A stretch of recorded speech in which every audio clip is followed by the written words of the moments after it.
Assalamualaikum warahmatullahi wabarakatuh. Halo semua, balik lagi di channel YouTube Kartikeyan Satya.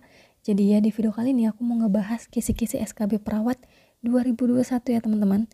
Karena berhubung kemarin ini udah keluar untuk kisi-kisi resminya dari BKN. Di sini aku akan ngebahas komunikasi terapeutik, tahap berduka, dan media edukasi. Nah, ini lumayan menjadi berita yang mengejutkan ya untuk kisi-kisi SKB Perawat 2021 dari BKN yang resmi. Dan sebelum kita lanjut, aku mau kasih tahu dulu kisi-kisi SKB Perawat. Tapi ya, sebelum lanjut ke videonya, bagi teman-teman yang belum subscribe, silahkan subscribe dulu. Kenapa? Kalau kalian subscribe, aku itu tambah semangat loh buat video baru. Dan iya, jangan lupa juga untuk follow Instagram aku di @kartikagh. Nah, kenapa kalian wajib follow? Karena biasanya aku selalu aktif nih, baik itu di postingan ataupun di story. Jadi jangan lupa di follow ya. Oke teman-teman, ini aku langsung aja share untuk kisi-kisi resmi dari BKN-nya untuk SKB Perawat, baik itu nurse ataupun D3. Nah, perlu informasi juga untuk kalian. Jadi hari ini tuh tanggal 14 November jam hampir setengah 2 pagi, teman-teman, aku usahakan untuk buat video ini. Tapi dengan syarat itu tadi suara aku agak pelan ya, karena semua orang rumah udah tidur, takut ganggu. Tapi demi kalian aku usahakan. Nah, jadi untuk kisi-kisi yang pertama, untuk perawat ahli pertama, itu ada pada sumber Permenpan RB nomor 35 tahun 2019. Nah, untuk kemampuan umumnya, ini Masya Allah banget. Kenapa? Karena jauh dari kisi-kisi tahun lalu, yang harapan kita kemarin tuh ya, kalau seandainya bisa sama, harusnya video aku tuh sudah mewakili untuk semua kisi-kisi kesehatan umum. Tapi itu pun gak jadi masalah. Jangan kelamaan kita paniknya, harus gercep, harus gerak cepat.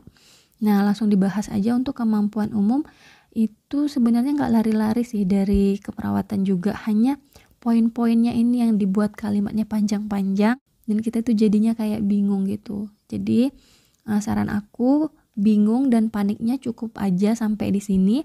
Langsung aja tindakan gercep, gerak cepat untuk mulai belajar atau latihan soal yang sesuai dengan kisi-kisi resmi. Nah, untuk kemampuan umum, ini yang pertama adalah komunikasi terapeutik dan komunikasi dengan klien. Kemungkinan untuk di zaman kuliahan dulu udah ngerti lah ya, kayak kita misal ada komunikasi dengan pasien juga udah termasuk ke dalam komunikasi terapeutik. Kemudian support kepatuhan dan fasilitasi kebutuhan spiritual pada kondisi kehilangan. Nah, ini kurang lebih untuk materi tahap berduka ya. Jadi ada Daniel, Aingri, dan yang lainnya. Nanti kita akan bahas. Kemudian untuk konsultasi keperawatan dan kolaborasi dengan dokter.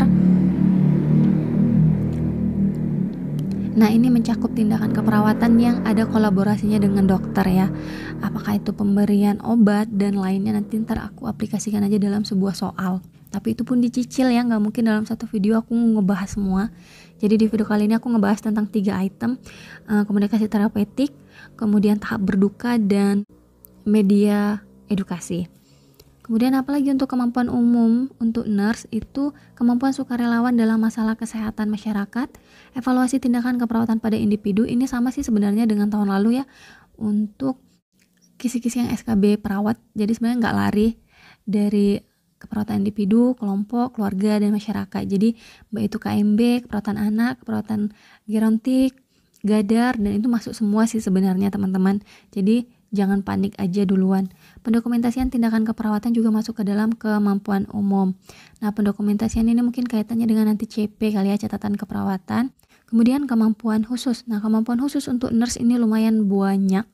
Yang pertama pengkajian keperawatan dasar, kemudian kajian keperawatan dasar pada masyarakat, konsultasi data keperawatan, diagnosis ini kayak ASKEP ya, diagnosa, prioritas, masalah keperawatan, rencana tindakan, kemudian intervensi. Nah, perawatan luka juga itu masuk di dalam kemampuan khusus untuk yang nurse. Rehabilitasi mental, spiritual, dan hospitalisasi. Masalah adaptasi dalam hospitalisasi ini mungkin kaitannya dengan keperawatan anak nanti ya untuk hospitalisasi. Kemudian case finding. Case finding ini kurang lebih kayak screening pada penyakit kelamin gitu teman-teman, apakah itu gonorer atau yang lainnya, itu kayak screeningnya gitulah kurang lebih. Insya Allah aku akan buatinnya, doain aku ada waktu terus untuk buat video setiap hari ya. Ini kayak udah mepet banget ya, SKB baru keluar sementara tahap 1 Senin nanti udah mulai ujian gitu, tapi nggak apa-apa, tetap semangat aja. Kemudian pendidikan kesehatan pada individu, kelompok, dan masyarakat, kaitannya dengan pendidikan kesehatan ya. Kemudian tindakan keperawatan gadar, nah ini banyak banget, apakah itu primary survey, pokoknya banyak banget tentang gadar, itu teman-teman untuk tindakan keperawatannya dipelajari saja. Kemudian terapi komplementer ini kaitannya dengan terapi herbal kali ya, contoh misal untuk menurunkan tensi pakai ramuan rebusan rebusan buah belimbing ya, atau daunnya, kurang lebih yang kayak gitu sih kayaknya kaitannya, tapi mungkin lebih dikaitkan ke kasus. Kemudian apalagi intervensi pembedahan tahap pre, intra, atau post operasi. Kemudian tindakan keperawatan itu seperti pemenuhan kebutuhan nutrisi, eliminasi, mobilisasi. Nah ini panjang banget. Kemudian tumbuh kembang, kontrol infeksi pada keluarga, manajemen surveillance HAIS, kemudian peningkatan kepatuhan kewaspadaan standar, investigasi dan deteksi dini, oksigenasi, TAK, kemampuan dan penilaian kondisi pasien, pengorganisasian pelaksanaan pelayanan keperawatan, ini kaitannya dengan peran dan fungsi keperawatan ya. Kemudian pengelolaan tenaga keperawatan itu masuk sebenarnya sih tahun lalu ya, untuk SKB keperawatan, hanya SKB keperawatan tahun lalu itu nggak dijabarkan kayak poin-poin gini gitu. Kurang lebih hampir sama sih untuk pengelolaan tenaga keperawatan. Aku udah buatin videonya ya sebelum video ini, gaya kepemimpinan, etika keperawatan, dan lainnya. Kalian tinggal cek aja. Kemudian preceptorship dan mentorship itu adalah kemampuan khusus untuk yang nurse. Nah kita lanjut untuk yang D3 nih, perawat terampil. Untuk kemampuan umumnya ada komunikasi terapeutik sama ya. Kemudian upaya promotif dan edukasi, ini kaitannya dengan media edukasi yang akan aku bawakan di video kali ini. Kemudian penggunaan APD, kondisi lingkungan yang bersih dan aman, perawatan pasien paliatif, pendampingan pasien untuk kebutuhan spiritual, pendokumentasian dalam tindakan keperawatan, ini hampir sama ya, tadi pendokumentasian dengan yang nurse. Kemudian untuk kemampuan khususnya itu adalah, nah ini dia pengkajian keperawatan dasar, hampir mirip, kemudian oksigenasi juga mirip ya, tindakan keperawatan kondisi gawat darurat gadar. Nah ini yang nggak ada di nurse sih, untuk early warning system dan monitor tanda vital, kemudian resiko cedera pasien, keperawatan spesifik di area anak dan area komunitas, penerapan edukasi kesehatan, tanda gejala pasien, tindakan terapi komplementer tadi hampir sama dengan kemampuan khusus di nurse. Kemudian tindakan keperawatan pada pasien ini sama juga, pre, intra, atau post operasi, lingkungan aman dan pencegahan injury, kemudian kompilasi post operasi dan kompilasi pada luka. Jadi kalau secara poin-poinnya ini ya untuk sub materi kisi-kisi SKB perawat. Oke, kita lanjut aja ke pembahasan soal. Latihan soal tryout. Soal yang pertama. Seorang pasien Nyonya A dirawat di ruang penyakit dalam dan saat ini perawat ingin mengkaji kenyamanan pasien terhadap ruangan tindakan yang disediakan. Pertanyaan paling tepat dilakukan oleh perawat untuk mengkaji tingkat kenyamanan pasien adalah, nah ini adalah soal untuk komunikasi terapeutik ya teman-teman. Komunikasi terapeutik. Nah untuk option yang pertama, yang A, apakah penerangan ruangan ini cukup? B, apakah pelayanan yang kami berikan sudah memberikan kepuasan kepada ibu? C, fasilitas apa yang menurut ibu kurang kami siapkan? D, apakah saran ibu untuk kebaikan ke depannya ruangan ini? E, apakah luas ruangan ini cukup untuk pasien yang dirawat? Nah, jawaban yang paling tepat untuk soal nomor 1 ini adalah yang A, apakah penerangan ruangan ini cukup? Nah, kenapa jawaban yang A itu bisa jadi jawaban yang paling tepat? Karena kan yang ditanya di sini adalah mengkaji kenyamanan pasien ya pada ruangan yang sudah disediakan. Jadi artinya sudah ada. Nah, untuk hal yang mudah nih untuk diubah terkait pertanyaan si perawat itu hanya apakah penerangan ruangan ini cukup, itu yang bisa dirubah. Jadi misalnya kayak keterangan bisa diredupkan dikit kayak gitu. Sedangkan untuk opsi yang lain itu berkaitan dengan kepuasan pasien ya. Gak bisa diubah dalam waktu setelah pertanyaan itu dijawab oleh pasien gitu. Jadi yang bisa dirubah itu adalah yang A. Oke, kita lanjut. Seorang perawat A sedang bertugas di ruangan isolasi COVID-19, sedang memberikan motivasi terkait penyakit pasien tersebut. Perawat mengatakan, Wah, Ibu hebat, makanya selalu habis, keren. Tetap semangat dan selalu berdoa ya Bu. Ayo kita lawan virus COVID-19 agar Ibu lekas sembuh dan bisa beraktivitas seperti biasa. Tindakan yang dilakukan perawat termasuk dalam A. Empati, B. Simpati, C. Motivasi, D. Tindakan caring, E. Ramah. Jawaban yang paling tepat untuk soal nomor 2 ini adalah yang D. Tindakan caring. Nah, kenapa tindakan caring jadi jawaban yang paling tepat untuk soal nomor 2 ini? Nah, tindakan caring itu apa sih sebenarnya? Nah, tindakan caring itu adalah perilaku atau tindakan yang dilakukan itu untuk memberikan rasa aman secara fisik dan emosional dengan orang lain yang secara tulus. Nah, perawat di sini udah berusaha nih ngasih semangat, ngasih motivasi nih ke pasien supaya bisa melawan virus COVID-19. Nah, untuk perilaku caring yang bisa dilakukan perawat untuk pasien COVID-19, salah satunya sifat peduli. Jadi ini peduli ya perawatnya. Kemudian bertanggung jawab, ramah ya dari kata-katanya. Kemudian memberi motivasi, sikap empati, simpati itu masuk ke dalam tindakan caring. Nah, yang dari option untuk empati, simpati, motivasi, ramah. Nah, tindakan itu merupakan isi dari tindakan caring gitu. Jadi yang empati benar, yang motivasi benar itu masuk dalam perilaku caring. Tapi ada option yang lebih tepat di D. Jadi tindakan caring itu meliputi yang option A, B, C, dan E. Jadi jawaban yang paling tepat ada pada option D. Oke, kita lanjut ke soal nomor 3. Seorang lelaki sering mengurung diri di kamar, sedih, murung, dan tidak mau ngobrol dengan anggota keluarga yang lain. Menurut keluarga, hal tersebut dirasakan sejak kehilangan istri dan anak dalam kandungan istrinya yang meninggal 1 bulan yang lalu karena penyakit COVID-19. Menurut perawat, pasien tersebut berada pada tahap A. Denial, B. Angry atau anger sih, kurang lebih kayak itu. C. Bargaining, D. Depresi, E. Acceptance. Oke, kita akan langsung bahas satu persatu. Nah, untuk denial tuh apa sih? Nah, denial itu kalau untuk bahasa Indonesianya mengingkari ya, menolak atau mengingkari. Menolak atau mengingkari. Kemudian untuk angry atau anger, bacanya kurang ngerti. Kalian jangan bully cara ngomong. Kalian jangan bully cara bacanya. Pokoknya itulah, angry aja udah yang kayak biasa. Angry itu bahasa Inggrisnya yang sering kita tahu marah ya. Marah atau mengeluarkan kekesalan, meluapkan melampiaskan lah lebih tepatnya ya. Melampiaskan kemarahan. Kemudian bargaining itu berusaha kembali ke masa lalu. Berusaha kembali ke masa lalu. Nah, biasanya ini diingat aja tandanya itu mereka ada ngomong nih, andai aja, misalnya kayak mulai kembali ke masa lalu mengingat andai saja, biasanya kata-katanya itu ya. Kemudian untuk depresi, nah depresi ini biasanya menarik diri ya, menarik diri,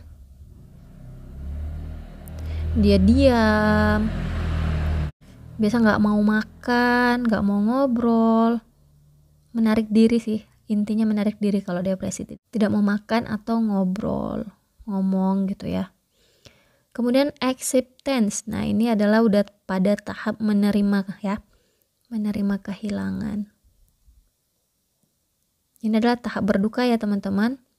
Jadi ini untuk kisi-kisi tahap berduka. Oke, kita langsung pilih aja dari option jawaban. Nah, ini pasiennya mengurung diri. Kayaknya dari mengurung diri aja udah kelihatan ya, dia menarik diri ya. Untuk clue dari data soalnya, dia sedih, murung, tidak mau ngobrol. Tidak mau ngobrol dengan anggota keluarga. Nah, itu masuk ke dalam depresi. Jadi, jawaban yang paling tepat untuk soal nomor 3 ini adalah ya D, depresi. Seorang perawat berusia 20 tahun dirawat di rumah sakit umum karena menjadi korban pemerkosaan, sehingga harus kehilangan keperawanannya dan mengalami luka robek pada area vagina. Hasil pengkajian, pasien terlihat banyak diam, menolak dikunjungi dan mengatakan, andai saja waktu itu aku tidak melewati jalan sunyi itu sendiri, tentu hal ini tidak akan terjadi. Apakah tahap berduka yang dialami pasien pada kasus tersebut? Nah, tadi ini udah inget ya, kalau udah ada kata andai aja, jadi itu dia udah berusaha kembali ke masa lalu. Kalau aja laku nggak lewat di situ, kurang lebih gitulah misalnya kata-katanya ya. Nah, itu masuk ke dalam, nah ya, berusaha kembali ke masa lalu adalah bergaining. Jadi jawaban yang paling tepat adalah yang D. Oke, kita lanjut ke soal nomor 5. Seorang perawat memberikan penyuluhan kepada perempuan usia 57 tahun dengan diet diabetes. Media apakah yang tepat diberikan pada pasien tersebut? A. Billboard, B. Slide, C. Baliho, D. Leaflet, E. Poster. Oke teman-teman, untuk media edukasi ini untuk promosi kesehatan atau promkes itu biasanya diberikan untuk individu, kelompok, dan massa. Nah, untuk individu itu biasanya ada bimbingan ya teman-teman, ini ada bimbingan konseling gitu ya. Nah, kalau untuk kelompok ini ada kelompok yang besar, ada kelompok kecil. Nah, ini masa biasanya udah banyak banget orangnya gitu yang mau diberikan promosi kesehatan. Oke, kita langsung ke soal nomor 5. Ini statusnya adalah perawat memberikan penyuluhan kepada perempuan usia 57 tahun. Berarti satu orang ya. Kalau satu orang berarti masuk ke dalam individu. Nah, kalau untuk billboard ini biasanya untuk massa ya, untuk yang banyak atau massal, untuk orang yang lebih banyak untuk diberikan penyuluhan. Kemudian untuk slide juga ini biasanya kayak PowerPoint, ini untuk orang yang banyak juga, atau kelompok besar ya. Kelompok besar itu biasanya lebih dari 15 orang. Kalau yang kelompok kecil ini di bawah dari 15 orang. Itu aja sih bedanya ya. Kemudian untuk baliho juga untuk massa. Leaflet itu kayak lembar yang dilipat ya teman-teman, brosur, lebih lengkapnya brosur yang dilipat. Kemudian poster ini kayak misal tulisan di dinding yang dibuat yang dia lumayan agak besar, itu biasanya untuk orang banyak atau untuk di tempat umum. Jadi dari soal ini adalah untuk satu orang. Yang paling tepat untuk penyuluhan kepada individu adalah yang leaflet. Jadi jawaban yang paling tepat adalah yang D. Oke, kita lanjut ke soal nomor 6. Media promosi kesehatan yang digunakan pada penyuluhan kepada 25 orang lansia tentang cara mengontrol gula darah adalah A. Leaflet, B. Slide, C. Flip chart, D. Brosur, E. Alat demonstrasi. Nah, tadi untuk kelompok ada kelompok besar dan kelompok kecil. Kecil ya. Nah, untuk kelompok besar itu lebih dari 15 orang. Sedangkan untuk kelompok kecil ini adalah di bawah dari 15 orang. Nah, untuk ini di soal adalah digunakan untuk penyuluhan kepada 25 orang. Jadi itu artinya pakai kelompok besar. Oke, kita langsung aja ke option jawaban. Jawaban yang paling tepat untuk soal nomor 6 ini adalah yang slide ya. Jadi karena ini adalah 25 orang, itu artinya dia masuk ke dalam kelompok besar yang lebih dari 15 orang. Jadi media promosi kesehatan yang paling tepat menggunakan slide. Oke teman-teman, kayaknya itu aja dulu yang bisa aku share ke kalian tuh SKB perawat yang resmi dari BKN, dan 3 poin sub materi udah aku lampirkan di video kali ini. Insya Allah next video aku akan lanjutin ya untuk kisi-kisi resmi SKB perawat yang udah dikeluarin sama BKN, itu akan aku buatin lagi videonya. Oke, kalau kalian suka sama channel aku jangan lupa untuk subscribe, ada tombol merah di bawah, kalian tinggal klik aja. Terus kalian like video ini kalau kalian suka, dan share ke seluruh sosial media yang kalian punya. Makasih yang udah nonton, see you next video. Assalamualaikum warahmatullahi wabarakatuh, dadah.